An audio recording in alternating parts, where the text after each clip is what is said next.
সব ধরনের অনিশ্চয়তা, হতাশা আর বাধা সত্ত্বেও নিজের সবটুকু দিয়ে সফল হওয়ার চেষ্টায় একজন মানুষ দুর্বলদের থেকে আলাদা করে।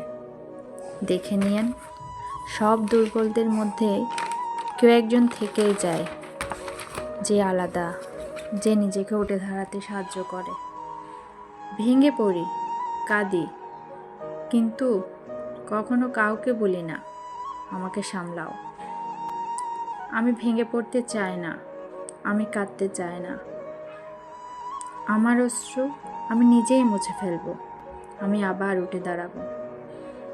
আমি সবার থেকে আলাদা হতে চাই, সবচেয়ে আলাদা। আমি সব সময় বলি আল্লাহ ভরসা, আল্লাহ আমাকে সামনে এগিয়ে নিয়ে যাবে। তাহলে কেন আমি কাঁদবো? তাহলে কেন আমি ভেঙে পড়বো? আমি উঠে দাঁড়াবো, আমি উঠে দাঁড়াতে চাই।